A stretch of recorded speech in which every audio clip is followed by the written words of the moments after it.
The caption from Upworthy read, "The resulting documentary provides what is possibly the most immersive account of the brutal civil war ever recorded. Warning, this video contains disturbing imagery that may upset some viewers. Please proceed with caution." I didn't know why I had hit enter, why I had clicked reality into my warm bed. The iPad in my hand bled the color red onto my bed sheets, staining war marks on the underside of my pillows and my dreams. I knew of its horrors. I had read about bombs dropping on homes, bulldozed, bodies trapped in mangled rubble. I had heard words like civilian casualties on the news repeated over and over again with the casual flair, deadpan expressions, reporting stories of the dead and dying, not sad, not sighing, just news from another world contained only in the box of flashing lights, real but not real, mere happenings from over there, sticks and stones, just like in the games of Thrones. The only difference with characters less likable, less wanted, less emotionally invested in them from over there.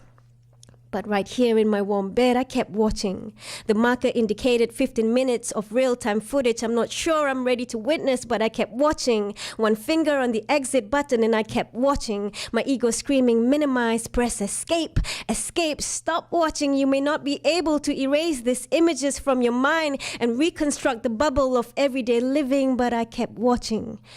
And the journalist kept his camera rolling. With every shelling, he kept going on the back of a motorbike, documenting everything to tell stories beyond headlines and commercial breaks, capturing moment to moment the intimate details otherwise drowned into sensationalized bites. 2 minutes, 40 seconds.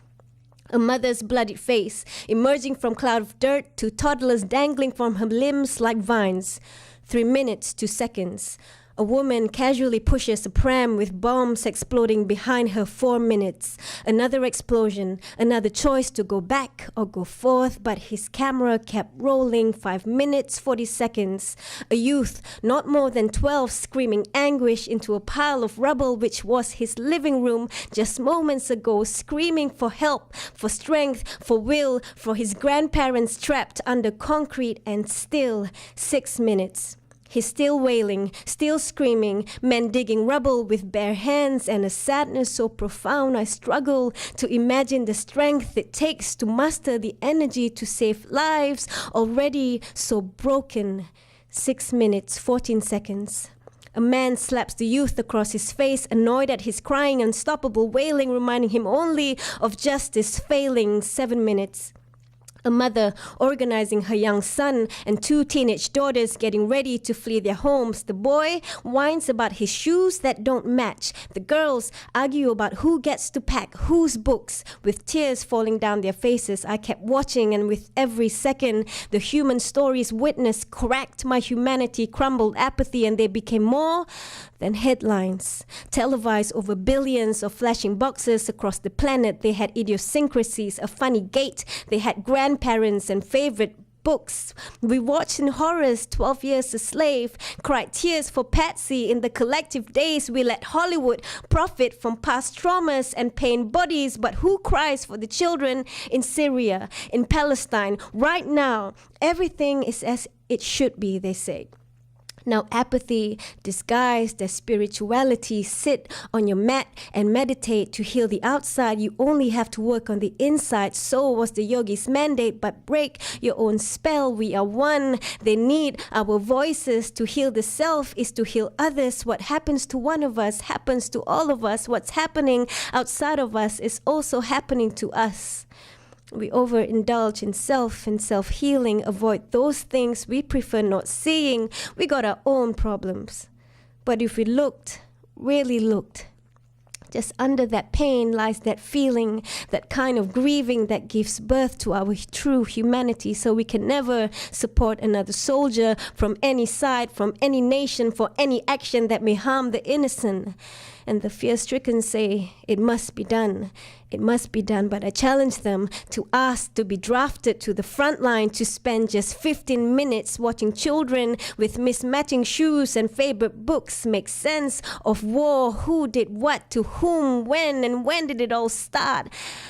My good friend Mark Gonzalez said, in times of terror, wage beauty.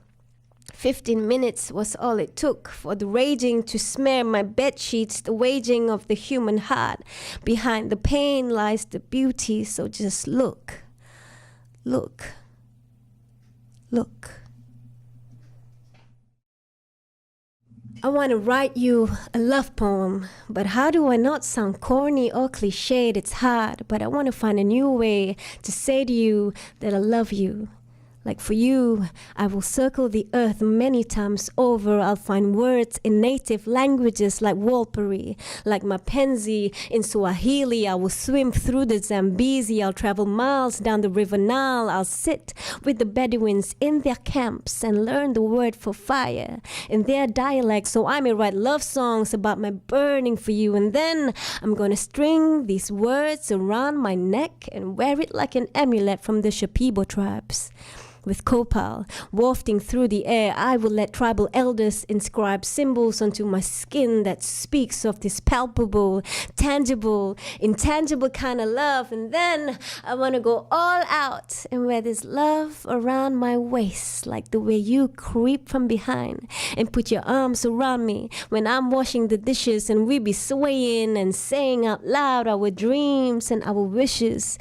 You purify my hands in warm soapy water and my heart with your rapturous laughter. I want to wear you like comfort, like Sleepy Joes and Ugg boots, like fleecy hoods and crop tops. I'll wear you proudly like hip-hop to a novice rapper, like imagining Jay Dilla and Fella playing a game of table tennis, and they be smashing it, making beats with nothing, just breath and ping pong balls. You're like my diphthong, like the vowels, where you can be the O, I can be the E.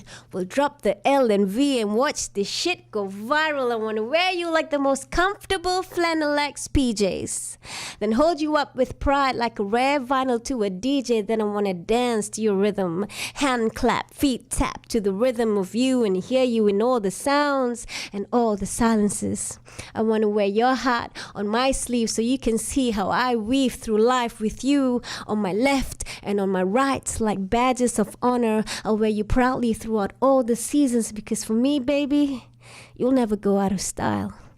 And with you, I don't even mind using words like forever. No fear that this thing wasn't sour and I'm left looking like a fool for love, because I know I'm just at school for life. I'm learning, I'm teaching the art of loving. You've got me fully enrolled, and I must say that you are my favorite subject. You see, I've had men try and own me, control me, disown me, subdue me, tone me down, tell me I was too sexual or too flirtatious or too friendly. My very smile was contentious. They treated me like I was a burden, judged me for my choices, but I was just learning to find my way and my many voices. But these men who were insecure in themselves, they made me feel like I had to shine just a little bit less to keep me in my place, unaware of my own brilliance, unaware that I am a lioness. But you celebrate me, all parts of me. Every day you tell me that I am a goddess, that I don't have to only show you my best, you will still love me through my mess, that I'm divine no less, and I can just exhale and show you my true face. You're my Greek god, and every day we write creation stories. Every day for 7 days, my skin chronicles these tales of your tenderness. Every hair follicle bearing witness to this reverence. Every day you remind me to be grateful, even of that fact that our parents may have messed up. That broken homes were training grounds, that healers can emerge from the rubbles of verbal assaults, that when parents use children as pawn in the war games, then perhaps on some level they've sacrificed their own peace so we could learn to soar on the wings of childhood wounds, the miracle and wonder of broken hearts made stronger, brighter by the scars that have healed over them, and that this can only happen if you hold your heart out towards the light. At the mere sight of your sweet smile, I photosynthesize like chlorophyll. You fill me with your energy and your insights, my king. Let me come down on one knee and chant devotion in your name. Please wax and wane your twin flame onto my shadow, so even this ground can be blessed by our oath. Thanks, Ada. Thanks, Cosi. Thanks for having me.